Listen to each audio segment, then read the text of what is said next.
তোমরা অনেকেই আমার এনটিপিসির কী হয়েছিল সেটা জানতেও চেয়েছিলে, আর আমি বলেছিলাম তোমাদের কী হয়েছিল সেটা।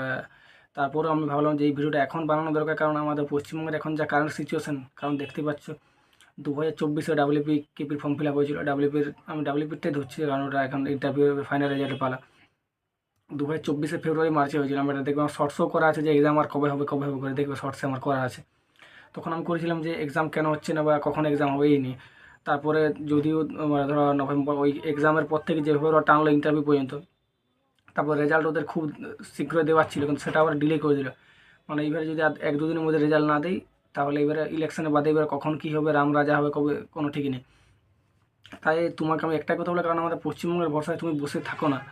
কারণ আমি নিজেই ভুলটা করেছি, আর আমি এনটিপিসিতে আমার কেন হয়নি, কারণ 76 করছিলাম, আমরা তোমার উপর দেখতে পাচ্ছ আমার দেখো 76 এনটিপিসিতে আমার 75 পয়েন্ট ওই 8 ওইরকম ছিল, মানে ধরো 76 ছিল, তোমার দেখতে পাচ্ছ উপরে দেখো।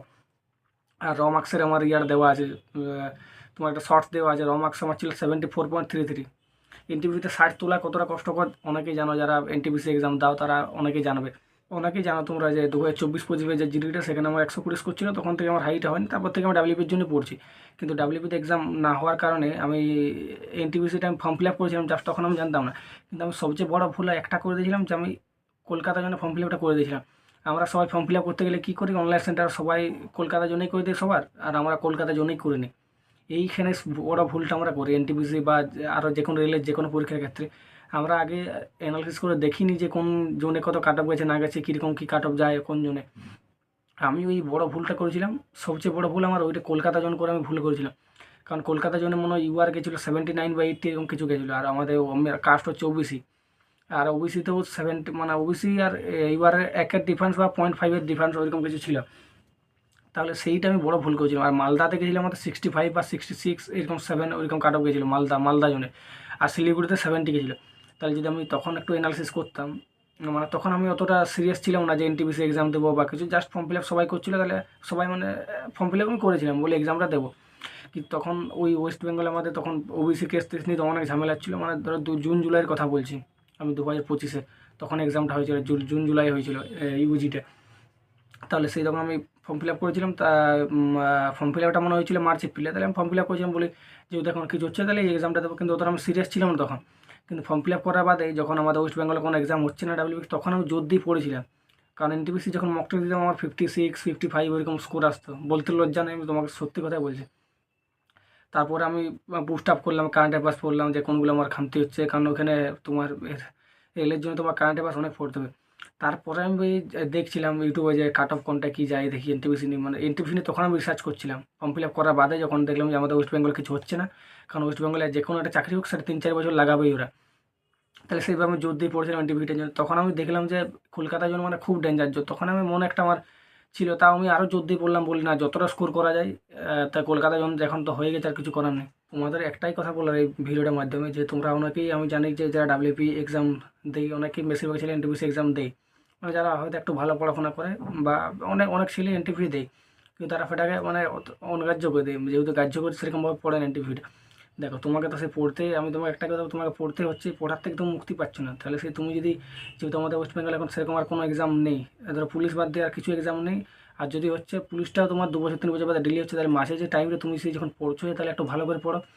আর মেন কথা হচ্ছে তুমি একটু রিসার্চ অ্যানালিসিস করে নাও যে আমার কোন জোনে কাট অফ কম যাচ্ছে, মালদা বা শিলিগুড়ি কোনটায় কাট অফ কম যাচ্ছে। তাহলে তোমার অনেক সুবিধা হয়ে যাবে। কারণ আমার সাথে একটা ফর্ম ফিল আপ করেছে আমার বন্ধু, মানে দূরের সম্পর্কে, ওর এখানে বাড়ি নেই, অনেক দূরে বাড়ি। ও বলে নি যে আমি তোমার ফর্ম ফিল আপ করেছি মালদাতে। তাহলে আমি তো অত সব এনটিপিসি তো সম্বন্ধে তখন অত জানতাম না। যখন ফর্ম ফিল আপ করে সিরিয়াসভাবে পড়লাম, তখন আমি জানলাম যে এরকম ব্যাপার, এইরকম কাট অফ যায় এরকম জোনে। মানে জানতাম যে জোন আছে, কিন্তু আমি বলে কলকাতা সবাই আমার কলকাতা করে দিয়েছি, অনলাইন সেন্টার গেছি কলকাতা করে দিয়েছি। কিন্তু ওর স্কোর ছিল তোমার 68.75 বা 68.66 ওরকম কিছু ছিল স্কোর, আমার থেকে অনেকটা কম ছিল। কিন্তু মালদা যখন CBT 1 ক্লিয়ার হয়েছে, CBT 2 ক্লিয়ার করতে পারেনি। মানে যাই হোক, আমার মালদা থাকলে হয়তো CBT 2টা একটু চান্স হয়তো ভালো, যদি জোর দিতাম তাহলে হয়তো হয়ে যেত। কিন্তু ওই কলকাতায় থাকার জন্য আমার CBT 1-ই ক্লিয়ার হয়নি। তাই তোমাদের একটাই কথা বলো, তোমরা যখনই এনটিপিসির জন্য কেউ পড়ছো বা টার্গেট করছো, তোমরা একটু রিসার্চ করবে যে তোমাদের কোনটায় তোমাদের মানে কোন জোনটায় কী করলে তোমরা কীরকম থাকবে। ডেঞ্জার জোনে করতে যাও না, কারণ অনেক জোন আছে যেগুলো আমাদের ওয়েস্ট বেঙ্গল বলতে মালদা শিলিগুড়ি কলকাতায় 3টে আছে।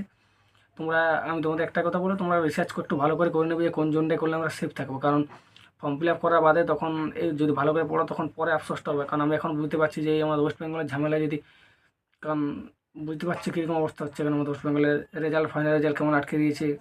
সবার এখন কেমন সিচুয়েশান আছে, যাদের হয়তো রেজাল্ট ভাবছিল যে রেজাল্ট চলে আসবে, জয়েনিং হয়ে যাবে, কিন্তু করার কিছু নেই।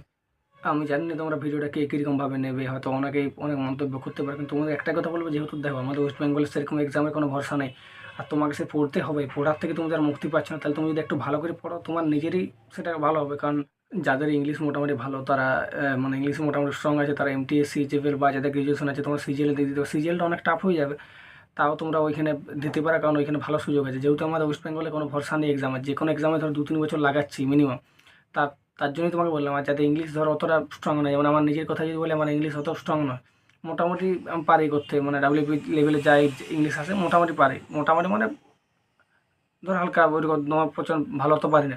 তাই আমি এনটিভিটাকে টার্গেট করেছিলাম, কিন্তু এনটিভিতে আমার স্কোর তোমাদের বললাম 76 স্কোর ছিল, কিন্তু তাও আমার নিজের ভুলের জন্য, তাই তোমরা এই ভুলগুলো করো না, সেইগুলো আমি তোমাদের বললাম যে তোমরা এই ভুলগুলো কী করো না। যারা এনটিপিসি বা গ্রুপ ডি দিচ্ছ, তারা মানে অ্যানালিসিস করবে, রিসার্চ করবে, ইউটিউবে সার্চ করবে যে কোন জন্য কত কাটা গেছে, কোনটা আমার জন্য সেফ হবে, সেরকমভাবে ফর্ম ফিল আপ করবে। তাহলে পরে তখন আফসোস হতে হবে। কারণ আমার নিজের এখন হচ্ছে যে ইন্টারভিউটা যদি ভালো করে আমি মালদা জোন বা শিলিগুড়ি দিতাম, তাহলে আমার অনেকটা চান্স ছিল। কারণ আমাদের ওয়েস্ট বেঙ্গলে দেখতে পাচ্ছ ডাব্লিউপি সব হয়ে গেছে, তারপর এখন রেজাল্টের জন্য অপেক্ষা করতে হচ্ছে। রেজাল্ট হয়তো 20 তারিখে দেওয়ার কথা ছিল, কিন্তু সেটা এখন দিচ্ছে না। এবারে 27 তারিখ বলছে আন্দোলন হবে, দেখা যাক কী হয়। তার আগে যদি রেজাল্টটা দিয়ে দেয়, আমার মনে হচ্ছে দেওয়ার হলে ওদের 20 তারিখে দিয়ে দিতে, সবচেয়ে বেস্ট টাইম ওইটা। তারপরে কেস বেড়ে বেড়ে যাচ্ছে, মানে বুঝতে পারছো ওয়েস্ট বেঙ্গলের অবস্থা প্রচণ্ড খারাপ। আমি নিজে এখন বুঝতে পারছি যে যদি তখন মালদা বা শিলিগুড়ি করতাম তাহলে ভালো হতো, অনেকটা ভালো চান্স ছিল আমার ক্ষেত্রে। তাই তোমরা এই ভুলগুলো কেউ করো না, তোমরা ভালো করে পড়ো। যেহেতু যারা নতুন দেখছো ভিডিওটা, বা যারা হয়তো ডাব্লিউপি ক্যান্ডিডেট আছে, তারাও যদি দেখছো, মানে ভালো করে পড়ো, কারণ ওয়েস্ট বেঙ্গলে কোনো ভরসা নেই।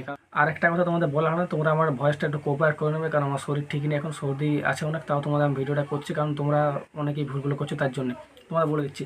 তোমরা যদি এনটিপিসি বা এনটিপিসিকে টার্গেট করে যদি পড়ো একটু ভালো করে, বা এমটিএস বা সিজিএল, যাদের ইংলিশ ভালো বললাম, তাহলে তোমার এতে কিছু ক্ষতি কিছু হবে না। তোমাকে সে পড়তে হচ্ছে, পড়ার থেকে তুমি মুক্তি পাবে না, তোমার পড়তে হবে কি, আজ না একদিন পড়লে তোমাকে ভালো করে একদিন বুঝতে পারো, তখন তোমার পড়তে হবে। তাই তোমাকে তুমি এনটিপিসি বা সিজিএল বা যেটার জন্য টার্গেট করে একটু হাই লেভেল করে পড়ো। তাই তোমার জিডি, আমি জানি জিডি এক্সাম অনেকেই দাও, যাদের বয়স নেই তারা ডাব্লিউপি দাও। জিডি এক্সাম তোমার ইজিলি ক্লিয়ার হয়ে যাবে, মিলিয়ে নেবে কথাটা, ভালো স্কোর করবে তার সাথে। আর ডাব্লিউপিও তোমার মোটামুটি ক্র্যাক হয়ে যাবে, ডাব্লিউপিও ক্র্যাক হয়ে যাবে তোমার, যদি এনটিপিসি বা এনটিপিসি লেভেলে এরকমভাবে তুমি পড়ো। কিছু মনে হয় তোমার ডাব্লিউপি হয়তো এক্সামের কিছুদিন আগে তুমি একটু ভালো করে পড়লে তোমার ইজিলি ক্র্যাক হয়ে যাবে ডাব্লিউপি। আমি নিজে এক্সাম দিয়েছি, আমি তাই জানি তোমাদের। আমি এনটিপির জন্য পড়েছিলাম বলে আমার ডাব্লিউপিটা অতটা, মানে হয়তো আমার তখন অতটা হয়নি, কিন্তু ভগবান কৃপায় হয়ে যাবে আশা করছি। তাই তোমরা এইভাবে পড়ো, গ্যারান্টি তোমরা ভালো স্কোর করতে পারো। তোমার এত খারাপ কিছু নেই, তোমার নিজেরই ভালো, তুমি যদি একটু লেভেল হাই করে পড়ো। আর তোমরা যারা নতুন এখন আবার দেখছো ভিডিওটা, তোমরা যদি চাও তাহলে আমি তোমাদের এনটিপিসির জন্য কী বুকস ফলো করবে তোমরা সেগুলো বলে দিতে পারি, বা তোমরা কীভাবে পড়লে মোটামুটি একটা ভালো স্কোর করতে পারবে। যেহেতু আমি নিজে 76 স্কোর করেছি, 76 অতটা সোজা নয় স্কোর করা। যারা এনটিপিসি দাও এক্সাম বা যারা মক টেস্ট দাও, তারা জানবে। মক টেস্ট আমার প্রথম 55, 56 আসতো, কারণ আমি কারেন্ট অ্যাফেয়ার্স বলেছিলাম তোমাদের, কারেন্ট অ্যাফেয়ার্স সেরকমভাবে ফলো করিনি কারণ। আর ওইখানে তোমার স্ট্যাটিস্টিক্স বলে একটা চ্যাপ্টার আছে, রেলওয়েতে বেশিরভাগ এক্সামে সাইন্টিফিকতে আসে অনেক। স্ট্যাটিস্টিক্স বলে একটা চ্যাপ্টার আছে, ওইটা তোমার করতে আলাদাভাবে অ্যাডভান্স ম্যাথ করতে হয়, ত্রিকোণমিতি, অ্যালজেব্রা, ওইখান থেকে মানে ভালো কোশ্চেন আসে। ধর 30টার মধ্যে তোমার ওইখান থেকে 5-5টা কোশ্চেন আসে। তাই তোমরা যদি চাও যে এনটিভির জন্য কীভাবে বলে তোমরা ভালো স্কোর করতে পারবে, কারণ তুমি যদি টার্গেট করো 75, যদি টার্গেট করো, ভালো জোন সিলেক্ট করো, তাহলে তুমি আশা করছি সুইট 1 ক্লিয়ার করে যাবে। যদি সেরকম জোন সিলেক্ট করো, মালদা, শিলিগুড়ি বা হয়তো এইবারে আমি বললাম যে কলকাতা বেশি গেছে, মালদাও বেশি চলে যেতে পারে এইবারে হয়তো মালদাতে আমার একটু ভ্যাকেন্সি বেশি আছে।